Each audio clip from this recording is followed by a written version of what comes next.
안녕하세요. 주변수입니다. 주님들과 원익홀딩스에 대해서 좀 구체적으로 살펴보는 시간을 갖도록 할 텐데, 이제 한 해가 밝았습니다. 그래서 영상을 보시는 원익홀딩스 주주분들도 새해 복 많이 받으시고, 올해 주식 농사 먼저 정말 만족스럽게 수확을 하고 시작하시길 바라겠습니다. 자, 원익홀딩스 이제 CES를 앞두고 있는 상황입니다. 그래서 사실상 제가 저번 영상에서도 말씀을 드렸지만은, CES에서 공개하는 알레그로 핸드의 스펙은 사실상 거의 전 세계 최초죠. 상용화에 이르는 스펙 수준이다라고 보시면 될 것 같습니다. 왜냐면 이제 캠퍼스라든지 이더넷 이거를 이제 알레그로 핸드에다가 추가를 시켰는데, 이거를 추가를 했다라는 게 뭐냐면은 이게 이제 로봇의 언어거든요. 그러니까 기존 이제 실험실 내에서 연구실 내에서 쓰던 알레그로 핸드는 이거를 추가하지 않고 뭐 USB라든지 이런 걸로만 통신을 대체했어요. 그러니까 우리도 이런 게 있죠. 내가 이 말 하는데 다른 사람이 또 딴 말을 해버려요. 그럼 서로 말이 안 통합니다. 말이 안 통하면 일이 안 돼요. 자, 그런 것처럼 로봇들도, 기계들도 서로 언어가 있다라는 거예요. 그 언어가 뭐다? 바로 캠퍼스라는 겁니다. 그러니까 기계들의 언어를 탑재를 했다라는 것은 사실상 공장에서 상용화가 될 수 있다라는 반증이고, 이게 공장에서 미연의 사고를 또 미리 예방할 수 있다라는 부분이 있고, 오히려 생산성을 극대화시킬 수 있다라는 부분이 지금 존재하기 때문에 사실상 원익홀딩스의 구조 자체가 올라갔다라고 보시면 돼요. 포인트 이렇게 잡아야 됩니다. 자, 그러면 여기에서 이제 우리가 중요하게 봐야 될 게 뭐냐? 이 부분입니다. 바로 원익홀딩스의 주식 등 대량 보유자, 최대 주주인 원익이 주식을 대략 한 1% 정도를 매각을 했습니다. 지분 매도를 했는데, 이게 과연 악재인가? 그래서 이 부분에 대해서 주주분들과 좀 구체적으로 살펴보는 시간 가져보도록 하겠습니다. 일단은 지금 최대 주주 매도세가 그 주가에 가장 좀 영향을 미치는 게 이게 승계거든요. 여러분들, 승계. 그래서 지금 현대차의 주가도 어떻게 보면 승계 때문에 작살 한번 났었고, 그러다가 지금 로보틱스랑 SDV, 자율주행으로 인해서 다시 지금 올라오는 건데 한번 밀릴 겁니다. 근데 이제 중요하게 봐야 될 것은 지금 이거예요. 뭐냐면은 원익홀딩스가 지금 승계에 어떤 지금 단계에 있느냐, 이걸 우리가 좀 짚어보는 게 중요합니다. 보통 승계 초기는 불확실한 구간이에요. 이 오너가 어느 누구에게 이렇게 지분을 좀 더 많이 넘길지 그 누구도 모릅니다. 그래서 지분 이동 방식도 불투명하기 때문에 주가가 거의 이제 부정적이에요. 사실상. 그리고 이제 증여세도 내야 되죠. 상속세도 내야 되죠. 얼마나 막대한 돈을 준비를 해야 됩니까? 그러니까는 주가가 본질적으로 승계는 밀릴 수밖에 없는 구조예요. 그리고 이제 두 번째, 승계 실행 구간이 이제 오게 되면은 블록딜이라든지 증여, 합병 이런 게 또 비일비재하게 일어납니다. 그리고 이 중간에 또 경영권 분쟁까지 일어나요. 서로 자기가 더 가져가겠다고. 그래가지고 이 구간에서도 이제 이 주가는 혼조세를 보입니다. 근데 이제 승계가 완료가 되면 안정적인 구간이거든요.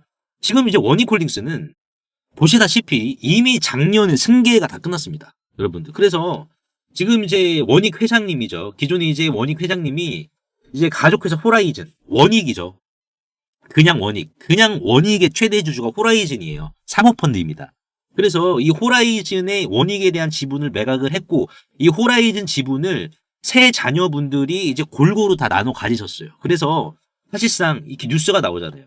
증여세 한 푼 안 내고 세 자녀의 그룹 지배력을 안겼다. 그러니까 지금 원익홀딩스는 사실상 이제 승계가 다 끝났어요, 여러분들. 그러니까 승계가 다 끝났다라는 것은 뭡니까?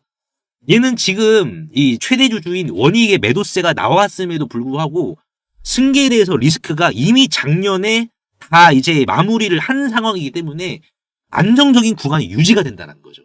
우리가 포인트 이렇게 잡아야 됩니다. 그래서 지금 호라이즌의 최대 주주가 이제 세 자녀로 다 확정이 되었고, 그러면은 이게 경영의 방향은 더욱더 명확해졌다라는 반증이고, 그러면 지배구조에 대한 리스크, 증여세 안 내도 되니까는 이미 다 해소시켰으니까는 외부 투자자 접근성이 오히려 더 개선이 된 상황이고, 중장기 리레이팅이 더욱더 근거가 되는 상황이고, 지금 이 구간이 위치해 있다. 이렇게 좀 보시면 될 것 같습니다. 그래서 지금 이 매도세가 뭐 주식이라는 게 여러분들 1 플러스 1이 2가 아니에요. 1 플러스 1이 50이 될 수가 있고 100이 될 수가 있는 게 주식입니다.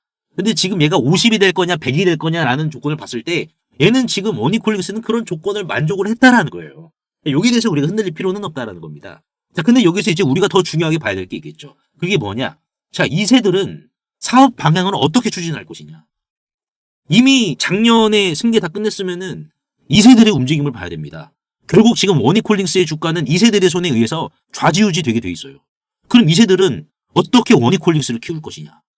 우리가 여기에 좀 더 초점을 맞춰야 되지 않을까요? 그래서 여기에 대해서 좀 살펴봐야 될 것 같은데, 그 전에 이제 새해가 밝았습니다. 우리가 이제 올해 주식 농사를 새로 지어야 돼요. 그렇기 때문에 새로 양지 바른 곳에다가 물길 잘 흐르는 곳에다가 씨를 뿌려야 됩니다.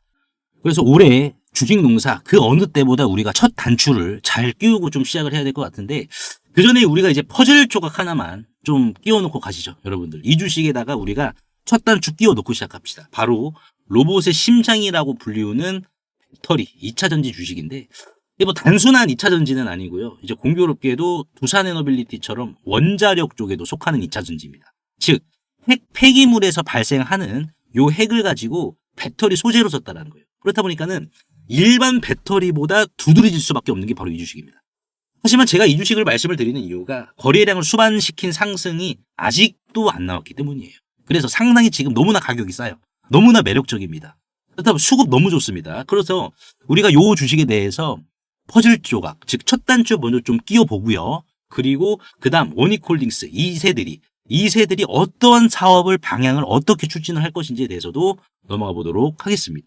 세계적인 휴머노이드 기술 발전에도 불구하고 아직까지 해결하지 못한 난제로 남아있는 분야가 있습니다. 바로 배터리인데요.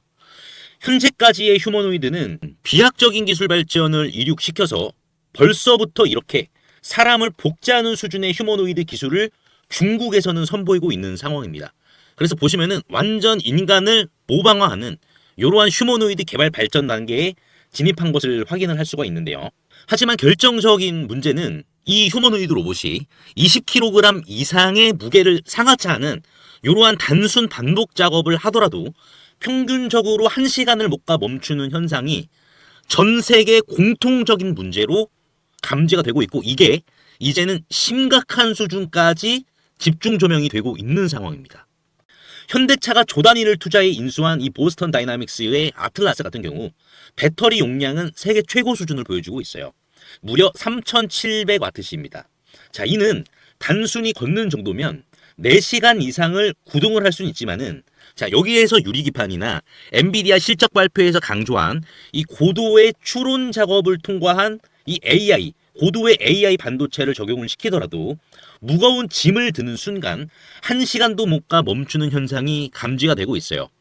그리고 이제 테슬라의 옵티머스 이 배터리 용량도 오히려 보스턴 다이나믹스보다 더 적은 2300와트시이고요. 유비테크의 워커 S1마저 단 2000와트시로 배터리 용량이 기술의 한계를 막아버리는 이러한 현상을 생성시키고 있는 상황입니다. 그래서 이 난제 해결사로 현재 이 전고체 배터리가 재차 지금 불씨를 지피고 있는데요. 이는 액체 전해질을 고체로 대체를 한 것이고 화재 위험까지 낮으면서 에너지 밀도가 높기 때문에 대량 양산까지 유리합니다. 그래서 현재 휴머노이드의 최종 난제라고 불리고 있는 이 배터리의 마지막 퍼즐에 적합한 수준이다라고 강조를 하고 있는데요. 하지만 결국 이 전고체 배터리도 이 방전 시간이라는 것은 존재하기 때문에 인류는 오히려 영원한 수명을 가진 불멸의 배터리, 인피니트 배터리를 요구할 수밖에 없는 상황인데요. 그래서 현재 미 항공우주국인 나사와 그리고 테슬라는 이 배터리 수명을 종결을 짓기 위해 유일한 해결책으로 원자력 배터리, 즉 뉴클리어 배터리, 핵 배터리를 제시한 상황입니다. 이 원자력 배터리, 뉴클리어 배터리는 작년 미국의 한인과학자인 이 권재환 교수님이 현존하는 가장 강력한 원자력 배터리를 개발을 했는데 성공했다라고 밝혔는데요. 핵 폐기물에서 발생한 이 방사성 동위원소를 적용을 했을 시 현존 기술로는 전기를 10% 미만밖에 발생을 못 시켰지만 이 교수님의 기술을 적용을 시켰을 경우 무려 60% 이상의 전기를 만들어낸다라는 이러한 사실이 밝혀져 지금 현재 미국 국방부죠. 미국 국방부의 지원을 받아 상용화를 추진 중인 상황이다라고 보시면 될 것 같습니다. 그래서 이 동전 크기의 이 원자력 배터리, 뉴클리어 배터리는 단 한 번의 충전이 필요 없이 100년 이상의 에너지를 제공을 하며 그리고 나노와트부터 킬로와트 이상까지 광범위한 전력 생산이 이 동전 크기만한 배터리에서 다양하게 발생이 가능하기 때문에 휴머노이드 로봇의 동시다발적 초대량 양산 미국뿐만 아니라 심지어 우주까지 초과할 수 있는 한계 없는 영역으로 미국 국방성의 주도로 양산 계획이 좀 가속화되고 있는데요. 최근 미국 최대 커뮤니티 레딧에 따르면 이 원자력 배터리는 대량 양산 바로 직전 단계인 파일럿 단계에 진입을 했다라고 밝혔고요. 이마저도 곧 종료되어 양산에 이르게 될 것이다라는 주제가 나와서 한동안 세관의 관심까지 좀 끌었는데요. 하지만 이 해당 기업의 경우 이 핵배터리 본격 양산에 필요한 장비를 개발 전인 2015년부터 공급해왔다는 사실이 외신 뉴스를 통해서 추적을 할 수 있었고요. 놀랍게도 국내에 일찌감치 상장이 된 기업이라는 것을 확인할 수가 있었습니다. 또한 이에 관한 원자력 배터리 반도체 특허까지 이미 한국 원자력 학회에 등록이 되어 있었기 때문에 더욱더 충격이 아닐 수가 없는데요. 실제로 좀 차트를 들어보시면 거래 대금이 없이 앞전의 매물을 가볍게 이렇게 좀 소화시킨 부분을 볼 수가 있습니다. 신고가 상황이고요. 그 전에 앞전 매물을 그대로 삼켜버렸는데요. 이를 토대로 세력들의 강력한 2차 사이클을 더욱더 확실히 좀 기대해 볼 수 있을 것으로 지금 해석이 되고, 최근 레인보우 로보틱스가 안 그래도 가볍지 않은 시가총액 2조 원에서 8조 원까지 기록을 했지만 이 해당 기업은 단 800억 원에 불과하기 때문에 오히려 긁지 않은 복권이지 않을까요? 그래서 내가 최근 두산 에너빌리티, 하마오션, 이수 스페셜티 케미컬, 레인보우 로보틱스 등 이러한 주도 테마에서 만족할 만한 수익을 못 봤다라고 하시는 분들은 이제는 아쉬워할 필요가 없이 이 단 한 종목, 긁지 않은 복권주만 여러분들께서 긁으신다면 수익에 대한 고민은 해결되지 않을까요? 하다못해 매수보다 종목 이름이라도 확인하시는 게 여러분들 투자 판단에 있어서 도움이 되지 않을까요? 그래서 대규모 휴머노이드 군단 가속화와 배터리의 최종 종결을 짓는 이 주식으로 여러분들의 큰 부를 만들어 보시길 바라겠습니다. 그래서 상단에 보이시는 제 개인 번호로 핵이라고 문자 한 통만 남겨주시면은 한 분 한 분 공유를 해드릴 텐데, 종목 확인하시는 방법 3초만 투자해 주시면 됩니다. 영상 하단에 더보기란 링크가 있는데요. 여기서 터치 한 번만 해주시면은 간편 문자 보내기 링크가 있습니다. 요거 터치만 해주시면은 제 핸드폰 번호를 굳이 칠 필요 없이 3초 이내로 바로 문자 보내기 가능하시니까요. 한 분 한 분 확인 후에 해당 종목의 이름이 무엇인지에 대해서 공유를 해드리도록 할 텐데요. 이 종목 이름이 어떤 것이고, 이를 토대로 매수가 어떻게 잡아야 되고, 최종적인 양산 일정이 어떻게 되는지, 이러한 부분을 공유 드릴 테니까 꼭 한번 확인하시고요. 100% 무료입니다. 이 긁지 않은 복권주, 이 주식으로 큰 부를 만들어 가시길 바라겠습니다.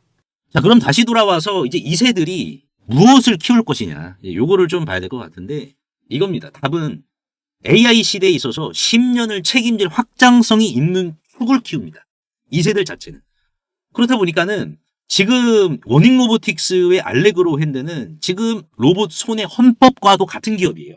사실상 메타가 글로벌 로봇 핸드의 표준 교과서로 마치 성경책처럼 지금 알레그로 핸드를 전 세계 표준으로 만들려고 하는 겁니다. 자, 왜 그럴까요? 왜 이쪽으로 2세들이 사업 방향성을 무게 있게 쏟을 수밖에 없을까요?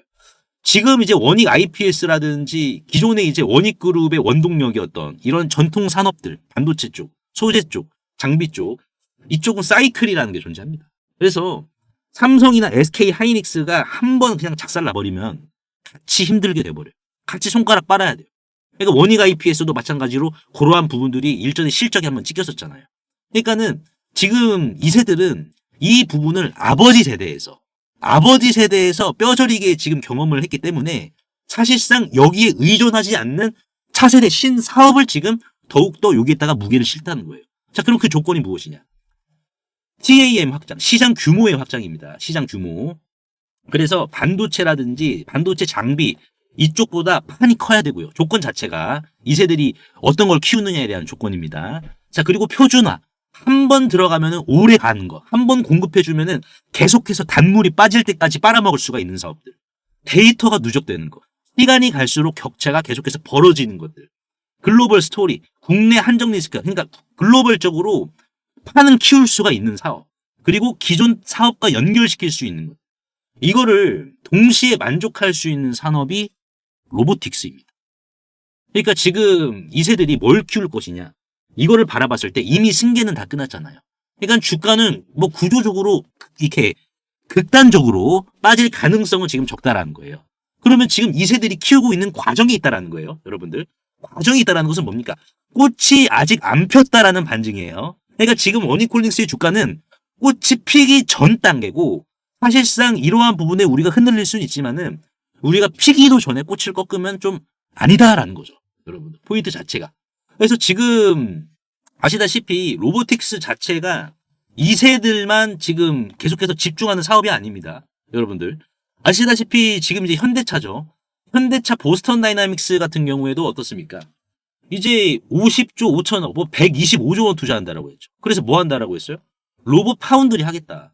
그러니까 지금 원익홀딩스의 2세분들이 로보틱스 사업을 하겠다 한다는 게 그게 아집이 아니라 여러분들 아집이 아니라 현대차가 등대처럼 방향성을 지금 밝히 보여주고 있기 때문에 그 방향 자체가 맞다라는 거예요. 그리고 그 방향에 대해서 아직 꽃을 피우지도 않았다라는 거예요. 이걸 우리가 지금 포인트로 봐야 됩니다. 현대차가 뭐가 아쉬워서 완성차에서 로봇 기업으로 체질 개선을 하겠냐 이거예요. 그만큼 먹을 게 아직 많이 남았기 때문에 그리고 이 시장에서는 손해보지 않는 장사를 할 수 있기 때문에 완성차에서 테슬라처럼 로봇 기업으로 가는 거예요. 테슬라도 뭐가 아쉬워서 로봇을 하겠습니까 여러분들.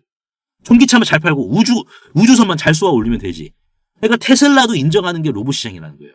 그러면은 이러한 부분을 우리가 다 적용시켜서 봤을 때 원익홀딩스는 뭡니까?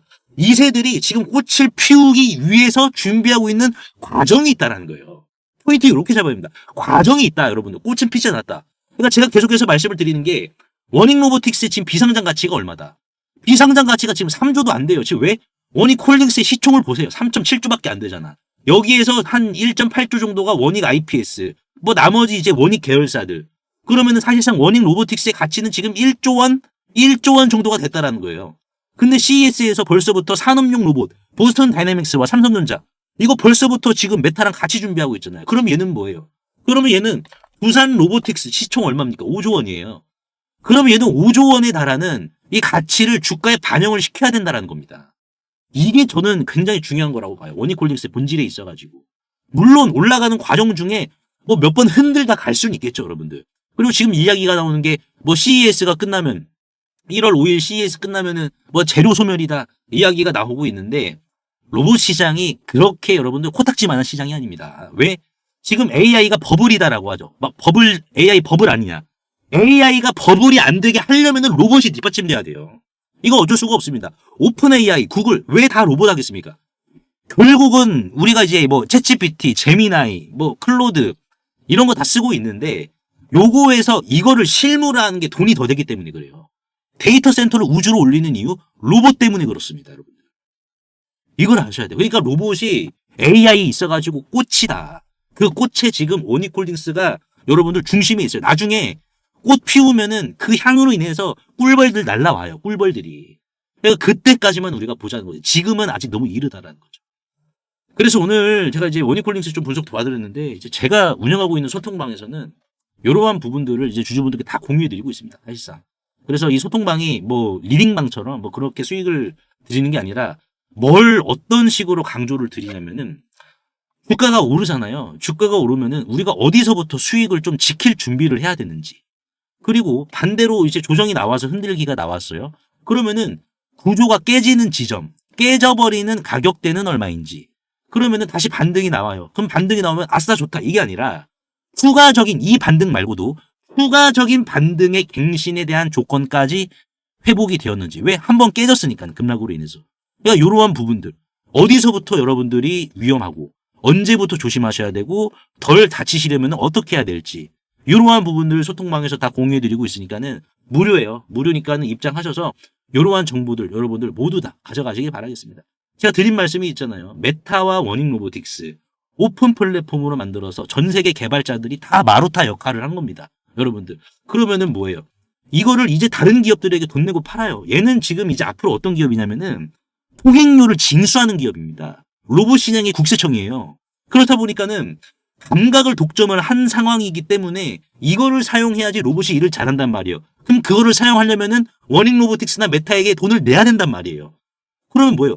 세금만 따박따박 걷는 일입니다. 돈이 마를 일이 있겠습니까, 여러분들?